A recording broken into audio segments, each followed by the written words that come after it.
Next result है हमारे पास एबल्स test. Statement क्या है? If summation a n is convergent, series हमें कन्वर्जेंट दे रखी है, and the sequence b N is monotone and bounded. Sequence हमें मोनोटोनिक और बाउंडेड दे रखी है, लेकिन मोनोटोनिक में ये नहीं बता रखा कि इंक्रीजिंग है या डिक्रीजिंग है, तो हमें दोनों केसेस करने पड़ेंगे। Then summation a n b N is convergent. Means अगर एक सीरीज कन्वर्जेंट है और एक सीक्वेंस बाउंडेड और मोनोटोनिक है, देन उनकी प्रोडक्ट से बनने वाली सीरीज, एक टर्म इसकी एक टर्म इसकी, प्लस सेकेंड टर्म इसकी सेकेंड टर्म इसकी, ठीक है ना, A1 B1 plus A2 B2 plus A3 B3 plus and so on. तो ये जो सीरीज बनेगी ये हमें क्या शो करनी है? ये कन्वर्जेंट आनी चाहिए, ठीक है। इसके प्रूफ में हमने लिखा Bn हमें क्या दे रखी थी? मोनोटोन और बाउंडेड। बाउंडेड का मतलब बाउंडेड बिलो भी है और बाउंडेड अबव भी है, लेकिन मोनोटोन का मतलब होता है या तो इंक्रीजिंग है या फिर डिक्रीजिंग है, ठीक है। सपोज इंक्रीजिंग है, ठीक है, और बाउंडेड का मतलब बाउंडेड अबव तो है ही है, ठीक है। तो इंक्रीजिंग भी हो गई, बाउंडेड अबव भी होगी। Then by monotone convergence theorem sequence Bn is convergent. और मान लो किसको कन्वर्ज कर रही है? B को। सेकेंड ऑप्शन मान लो डिक्रीजिंग होती, ठीक है, और बाउंडेड है तो साथ में बाउंडेड बिलो तो है ही है। और फिर से by monotone convergence theorem decreasing and bounded below sequences converges. तो वहां से भी Bn क्या आई? कन्वर्जेंट। तो चाहे इंक्रीजिंग है चाहे डिक्रीजिंग है, सीक्वेंस कन्वर्जेंट तो बनेगी ही बनेगी बाय मोनोटोन कन्वर्जेंस थ्योरम। और सपोज Bn सीक्वेंस किसको कन्वर्ज कर रही है? B को, ठीक है। और हमने ये मोनोटोन कन्वर्जेंस थ्योरम में ही पढ़ा था कि इंक्रीजिंग सीक्वेंसेस किसको कन्वर्ज करती हैं? अपने लीस्ट अपर बाउंड को, और डिक्रीजिंग सीक्वेंसेस किसको कन्वर्ज करती हैं? अपने ग्रेटेस्ट लोअर बाउंड को। और यहाँ हमने कहा कि Bn किसको कन्वर्ज कर रही है? B को। इसका मतलब B या तो उसका लीस्ट अपर बाउंड होगा या फिर उसका ग्रेटेस्ट लोअर बाउंड होगा। वो डिपेंड करता है इस बात पर कि Bn सीक्वेंस इंक्रीजिंग है या डिक्रीजिंग है। Increasing sequence monotone convergence theorem से किसको कन्वर्ज करती है? अपने लीस्ट अपर बाउंड को। तो B रिप्रेजेंट करेगा least upper bound of Bn को। और अगर Bn डिक्रीजिंग है, बाउंडेड बिलो तो है ही है, सो देयरफॉर ये कन्वर्ज करेगी अपने ग्रेटेस्ट लोअर बाउंड को, और ये कन्वर्ज कर रही थी B को, इसलिए B किसको रिप्रेजेंट करेगा? इसके ग्रेटेस्ट लोअर बाउंड को, ठीक है। इतना। इसके बाद हम एक नई टर्म डिफाइन कर रहे हैं, UN। क्या डिफाइन किया? अगर Bn इंक्रीजिंग है तो हमने UN डिफाइन किया B माइनस Bn, और अगर Bn डिक्रीजिंग है तो हमने UN डिफाइन किया Bn माइनस B। ये आपको ध्यान रखना है क्योंकि ये हमने खुद से लेट किया है कि हम एक नई टर्म UN डिफाइन कर रहे हैं, ठीक है। अब हम ये प्रूफ करके दिखाएंगे कि UN greater than equal to 0 कैसे है और UN की लिमिट 0 कैसे आ रही है, ठीक है। पहले ये वाला केस देखते हैं। अगर Bn इंक्रीजिंग है तो ये ग्रेटर देन इक्वल टू 0 कैसे है, और फिर देखेंगे अगर Bn डिक्रीजिंग है तो ये ग्रेटर देन इक्वल टू 0 कैसे है, ठीक है। पहले है Bn इंक्रीजिंग, ठीक है। So first case is Bn is increasing और बाउंडेड तो है ही है। यहाँ तक का तो देखो मैं ये सारा बता चुकी हूँ आपको। इंक्रीजिंग है, बाउंडेड है, तो Bn कन्वर्ज करेगी अपने लीस्ट अपर बाउंड को, तो B किसको रिप्रेजेंट करेगा? Least upper bound of Bn, ठीक है। नाउ क्योंकि B लीस्ट अपर बाउंड है तो अपर बाउंड है, और अपर बाउंड का मतलब B is greater than equal to Bn for all n greater than equal to 1। Upper bound का क्या मतलब है कि B बड़ा है सारे के सारे Bn से, ठीक है। इसको इस तरफ लेके गए तो ये हो गया B minus Bn is greater than equal to 0 for all n greater than equal to 1। और Bn इंक्रीजिंग की सिचुएशन में हमने इसको क्या नाम दे रखा है? UN नाम दे रखा है। So UN is greater than equal to 0। दूसरा केस, अगर Bn डिक्रीजिंग है और साथ में बाउंडेड बिलो तो है ही है, तो Bn कन्वर्ज करेगी किसको? अपने ग्रेटेस्ट लोअर बाउंड को बाय मोनोटोन कन्वर्जेंस थ्योरम।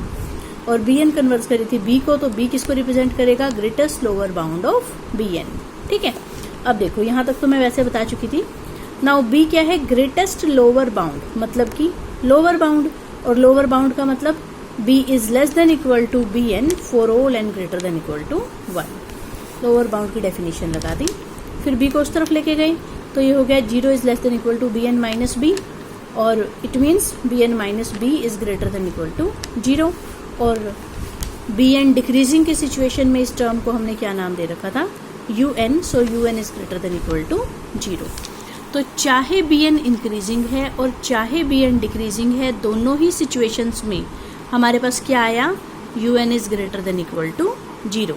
ठीक है, इसलिए हमने यहाँ पर लिखा था कि here u n is greater than equal to 0, और इसके साथ कोई केस नहीं लिखा कि इंक्रीजिंग है या डिक्रीजिंग है, क्योंकि दोनों ही सिचुएशंस में यू एन हमारा ग्रेटर देन इक्वल टू 0 आ रहा था। ठीक है, अब हमें देखना है लिमिट ऑफ यू एन 0 कैसे आ रही है। देखो, limit of u n this is equal to limit of b minus b n and limit of b n minus b, अगर बी एन इंक्रीजिंग है और अगर बी एन डिक्रीजिंग है। ठीक है ना, क्योंकि बी एन इंक्रीजिंग था तो यू एन इसके बराबर था, और अगर बी एन डिक्रीजिंग था तो यू एन इसके बराबर था। हमने सिर्फ क्या किया, दोनों साइड लिमिट लगा दी। अब लिमिट एन पर है तो वो बी एन पे लगेगी, बी पे तो लगेगी नहीं। So this is equal to b minus limit of b n, and limit of b n कितनी थी, बी, ये तो हम ऊपर बता चुके थे, तो b minus b is equal to 0। ऐसे ही यहाँ पर हो जाएगा limit of b n minus b, और लिमिट ऑफ बी एन कितनी थी, b, so b minus b is equal to 0। तो चाहे बी एन इंक्रीजिंग है चाहे बी एन डिक्रीजिंग है, यू एन की लिमिट दोनों ही सिचुएशंस में कितनी आई, 0। इसलिए हमने यहाँ पर लिखा कि यू एन की लिमिट कितनी आ रही है, 0। इंक्रीजिंग डिक्रीजिंग कोई केस डिस्कस नहीं किया, क्योंकि दोनों ही सिचुएशंस में ऐसा हो रहा है। नाउ अब हम निकालेंगे u n minus u n plus 1 की वैल्यू।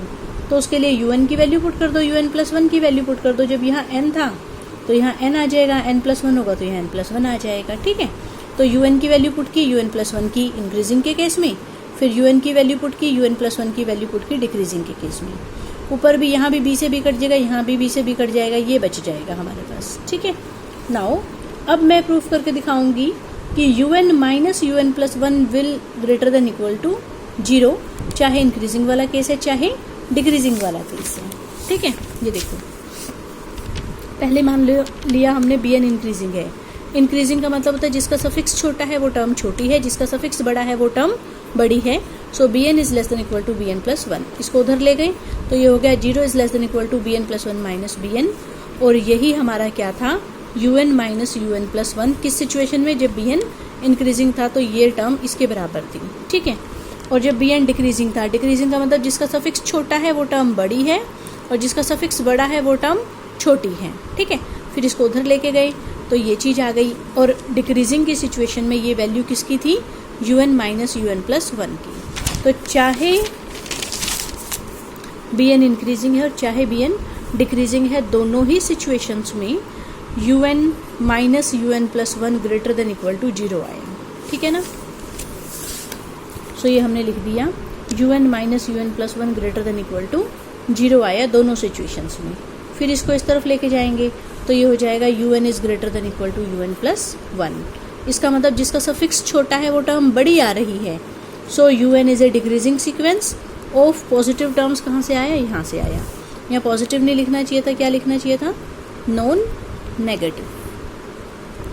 ठीक है, क्योंकि ग्रेटर देन इक्वल टू 0 है ना, सो दिस इज नॉन नेगेटिव। ठीक, डिक्रीजिंग आया यहाँ से और नॉन नेगेटिव आया यहाँ से। नाउ अब हम बी एन की वैल्यू निकालेंगे यहाँ से, बी एन को इधर ले आएंगे, यू एन को इधर ले जाएंगे। ठीक है, तो इंक्रीजिंग की सिचुएशन में बी एन कितना बनेगा, बी माइनस यू एन, और डिक्रीजिंग की सिचुएशन में बी एन कितना बनेगा, बी प्लस यू एन। ठीक है, ये तो सिंपल है कैलकुलेशन। तो यहाँ से हमने बी एन निकाल लिया, ये दोनों सिचुएशन बता दी। फिर दोनों साइड ए एन से मल्टीप्लाई कर दिया, फिर दोनों साइड समेशन लगा दिया, और ये तो हमारा साथ के साथ चल ही रहा है। ऊपर वाला केस है बी एन इंक्रीजिंग का, नीचे वाला केस है बी एन डिक्रीजिंग का। ठीक है, नाउ अब देखो, समेशन ए एन तो क्वेश्चन में कन्वर्जेंट दे रखी थी, इसका मतलब समेशन ए एन कन्वर्जेंट है तो B into summation a N भी कन्वर्जेंट रहेगा। ये तो कन्वर्जेंट हो गया। अगर मुझे इसको कन्वर्जेंट दिखाना है, क्वेश्चन में summation a n b N को कन्वर्जेंट दिखाना था, अगर मुझे इसको कन्वर्जेंट दिखाना है तो उसके लिए मैं सिर्फ इसको कन्वर्जेंट दिखा दूँ, summation a n u n को, तो उससे क्या होगा, ये भी कन्वर्जेंट है, ये भी कन्वर्जेंट है, तो इनका डिफरेंस भी क्या आ जाएगा, कन्वर्जेंट। सिमिलरली ये भी कन्वर्जेंट है, ये भी कन्वर्जेंट है, तो इनका सम भी क्या आ जाएगा, कन्वर्जेंट। तो इसको कन्वर्जेंट दिखाने के लिए सिर्फ हम summation a n u n को क्या दिखा देंगे, कन्वर्जेंट, और वहाँ से फिर हमारी थ्योरम जो है वो प्रूफ हो जाएगी। ठीक है, now it is given that, ये हमें क्वेश्चन में दे रखा था कि समेशन ए एन क्या है, कन्वर्जेंट। अच्छा, ये तो मैंने आपको सारी बात बता दी। Now summation a n convergent है, देयरफॉर हम Cauchy general principle of convergence लगा रहे हैं। इसकी स्टेटमेंट आपको अच्छे से याद होनी चाहिए, क्योंकि सीरीज़ के चैप्टर में तो ये थ्योरम कई बार अप्लाई हो जाती है। ठीक है, तो क्योंकि समेशन ए एन कन्वर्जेंट है, therefore by Cauchy general principle of convergence For given epsilon greater than 0, there exists a positive integer m such that mod of an plus 1 plus an plus 2 up to an plus p is less than epsilon by u1 for all n greater than equal to m and p belongs to n. ये हमने Cauchy general principle of convergence लगाई है, और वो क्यों लगी है, क्योंकि हमारा समेशन ए एन क्या था, कन्वर्जेंट था. ठीक है, तो हमने ये Cauchy general principle of convergence की स्टेटमेंट लगा दी. नाउ यू एन हमारी डिक्रीजिंग थी, therefore by Abel's lemma. Abel's lemma की स्टेटमेंट देखो अब ध्यान से क्या थी. सो अब हम एबल्स लेमा की स्टेटमेंट देखते हैं एक बार ध्यान से क्या थी. समेशन ए एन एक सीरीज थी जिसमें a1 से an तक का सम स्मॉल m और कैपिटल M के बीच में आ रहा था. bn डिक्रीजिंग थी और bn greater than equal to 0 थी. Then a1 b1 plus a2 b2 plus an bn किस किस के बीच में लाई कर रहा था, स्मॉल m इंटू b1 और कैपिटल M इंटू b1, जिसमें b1 क्या था, b1 वो पहली टर्म थी जो हमने इस पहली टर्म से मल्टीप्लाई की थी. ठीक है, नाउ हमारे क्वेश्चन में हमें यहाँ तक आ गए थे, हम Cauchy general principle of convergence लगाकर हम यहाँ तक आ गए थे. ठीक है, मोड हटाएंगे तो ये सारी टर्म किसके बीच में लाई करेगी, माइनस एप्सिलॉन बाई u1 और एप्सिलॉन बाई u1 के बीच में. अब इसको इससे कंपैरिजन करो. देखो स्मॉल m की जगह ये लिखा है, कैपिटल M की जगह ये लिखा है. यहाँ पर टर्म्स का सम a1 से an तक था, यहाँ पर an प्लस 1 से an प्लस p तक है. ठीक है, un हम डिक्रीजिंग दिखा चुके हैं और un greater than equal to 0 भी दिखा चुके हैं. तो यहाँ bn था, यहाँ bn की जगह un चल रहा है. ठीक है, फिर हम a1 को मल्टीप्लाई करते थे b1 से, यहाँ हम an प्लस 1 को किससे मल्टीप्लाई करेंगे, un प्लस 1 से. an प्लस p को किससे करेंगे, un प्लस p से. ठीक है, और ये चीज इसके और इसके बीच में लाई कर रही थी, और ये डिक्रीजिंग और ग्रेटर देन इक्वल टू 0 है, इसलिए an प्लस 1 को किससे करेंगे, un प्लस 1 से. an प्लस p को किससे मल्टीप्लाई करेंगे, un प्लस p से. और ये चीज किस किस के बीच में लाई करती थी, ये जो m होता था उसको किससे मल्टीप्लाई करना है, इस वाली पहली टर्म से. तो हम इसको मल्टीप्लाई करेंगे किससे, un प्लस 1 से. यहाँ पर पहली टर्म आई थी b1, यहाँ पर इसके साथ जो टर्म पहली मल्टीप्लाई हो रही है वो है un प्लस 1. तो हम इसको मल्टीप्लाई करेंगे un प्लस 1 से, और यहाँ पर भी कैपिटल M को इसी b1 से करते थे, तो एप्सिलॉन बाई u1 को भी un प्लस 1 से मल्टीप्लाई करेंगे. ठीक है, इसका मतलब कि जो ये वाली टर्म है हमारी, दिस वन, ये किस किस के बीच में लाई कर रही है, minus epsilon un plus 1 by u1 और minus plus epsilon un plus 1 by u1, minus और प्लस के बीच में लाई कर रही है. इसका मतलब इसकी mode value epsilon by u1 un plus 1 से कम आएगी.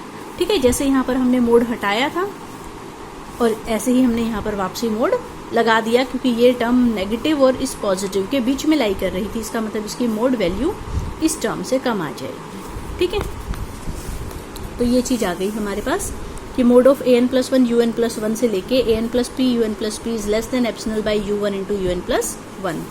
लेकिन un प्लस 1 छोटा है un से. क्यों, क्योंकि un डिक्रीजिंग थी तो जिसका सफिक्स छोटा है वो वाली टर्म बड़ी आएगी. ठीक है, तो यहाँ पर हम लिख देंगे कि un plus 1 less than equal to हो जाएगा, ये तो ऐसे कैसा, और इसकी जगह हो जाएगा less than equal to u1. ठीक है, u1 से u1 कट गया, ये बच गया एप्सिलॉन. यहाँ पर आप एप्सिलॉन भी लिख सकते थे, एप्सिलॉन बाई 2 भी लिख सकते थे, एप्सिलॉन बाई 3 भी लिख सकते थे, और एप्सिलॉन बाई u1 भी लिख सकते थे. ठीक है, इससे कोई फर्क नहीं पड़ता. सो ये चीज आ गई हमारे पास. और फिर से अब हम लगाएंगे Cauchy general principle of convergence, तो उसके हिसाब से समेशन an un हमारी क्या आ जाएगी, कन्वर्जेंट. ठीक है, जैसे यहाँ पर Cauchy general principle of convergence लगाया था, ऐसे ही यहाँ पर लगेगा. यहाँ पर और यहाँ पर वाले में फर्क क्या है, if and only if theorem थी. यहाँ पर था अगर समेशन an कन्वर्जेंट है तो इसका सम एप्सिलॉन से कम आ जाता है, और अब हम इसका रिवर्स लगा रहे हैं कि अगर इस तरह का सम एप्सिलॉन से कम हो तो सीरीज क्या हो जाती है, कन्वर्जेंट. अब यहाँ सीरीज है कौन सी, summation an un, so this is convergent. बस ये कन्वर्जेंट हो गई, और समेशन an हमारी पहले से ही कन्वर्जेंट थी, तो मैं ये पीछे बता चुकी थी कि समेशन an bn हमारी कन्वर्जेंट आ जाएगी अगर समेशन an un भी क्या हो, कन्वर्जेंट. तो क्योंकि ये कन्वर्जेंट इसलिए ये भी क्या आ गई, कन्वर्जेंट.